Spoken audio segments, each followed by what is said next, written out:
പല കുട്ടികൾക്കും ക, ഗ, ങ എന്നീ ശബ്ദങ്ങൾക്കൊക്കെ പകരം അവർ മിസാർട്ടിക്കുലേറ്റ് ചെയ്ത് ത, ല ഇങ്ങനെയൊക്കെ ശബ്ദങ്ങൾ പറയുന്നതായിട്ട് കണ്ടിട്ടുണ്ട്. ഈ ഒരു ടീസ്പൂൺ ഉപയോഗിച്ചുകൊണ്ട് നിങ്ങൾക്ക് വീട്ടിലിരുന്നിട്ട് എങ്ങനെയാണ് കുഞ്ഞിന്റെ ഈ ആർട്ടിക്കുലേഷൻ അല്ലെങ്കിൽ വ്യക്തത ശരിയാക്കാൻ പറ്റുക എന്നുള്ളത് നമുക്ക് നോക്കിയാലോ. പലപ്പോഴും നമ്മൾ ഐസ്ക്രീം സ്റ്റിക്ക് ഉപയോഗിച്ച് ചെയ്യാനായിട്ട് റെക്കമെൻഡ് ചെയ്യാറുണ്ട്. പക്ഷെ ചില കുട്ടികൾക്ക് അതൊരു ഗാഗ് റിഫ്ലക്സ് പോലെ വോമിറ്റിംഗ് ടെൻഡൻസി കാണിക്കാറുണ്ട്. അത് മാത്രമല്ല, അങ്ങനെ പ്ലെയിൻ ആയിട്ടുള്ള ഐസ്ക്രീം സ്റ്റിക്കിനേക്കാൾ കൂടുതൽ നല്ലത് നമ്മുടെ നാക്കിന്റെ ഷേപ്പിലുള്ള ഇത്തരത്തിലുള്ള ടീസ്പൂൺ ഉപയോഗിച്ച് ചെയ്യുന്നതാണ്.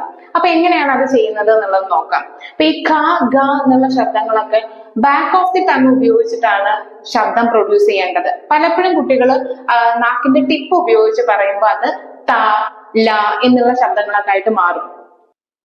അപ്പൊ നിങ്ങൾ വീട്ടിൽ ചെയ്യാനുള്ളത് ഈ സ്പൂൺ ഉപയോഗിച്ച് നാക്കിന്റെ ടിപ്പില് പിടിച്ചു വെക്കാം. എന്നിട്ട് ശബ്ദം പ്രൊഡ്യൂസ് ചെയ്യാനായിട്ട് പറയാം.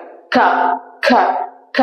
അപ്പൊ നമ്മുടെ നാക്കിന്റെ ബാക്ക് സൈഡ് ആണ് അവിടെ മുകളിലോട്ട് അല്ലെങ്കിൽ മൂവ് ചെയ്യേണ്ടത്. ഒരു വേവിങ് മൂവ്മെന്റിലാണ് നമുക്ക് ഈ ശബ്ദങ്ങൾ പറയുമ്പോൾ വരേണ്ടത്. അപ്പൊ ഈ രീതിയിൽ നിങ്ങൾ വീട്ടില് റെഗുലർ ആയിട്ട് കുറച്ച് നാള് കുഞ്ഞിന് പ്രാക്ടീസ് കൊടുക്കുകയാണെങ്കിൽ തീർച്ചയായിട്ടും ഖ, ഘ എന്നുള്ള ശബ്ദങ്ങളൊക്കെ നന്നായിട്ട് ഇംപ്രൂവ് ചെയ്ത് കൊണ്ടുവരാനായിട്ട് സാധിക്കും. ഇത്തരത്തില് ഈ ശബ്ദങ്ങൾ മാത്രമല്ല, ഉച്ചാരണത്തിൽ ബുദ്ധിമുട്ടുള്ള കുട്ടികൾക്ക് എക്സസൈസുകളുടെ കൂടെ കൃത്യമായ രീതിയിലൊരു ഹോം പ്ലാൻ തന്നെ വേണം. അത് ആ രീതിയിൽ ചിട്ടയായി നമ്മൾ കുറച്ച് നാള് ചെയ്യുകയാണെങ്കിൽ ഉച്ചാരണത്തിൽ എന്തായാലും ഇംപ്രൂവ്മെന്റ് വരും.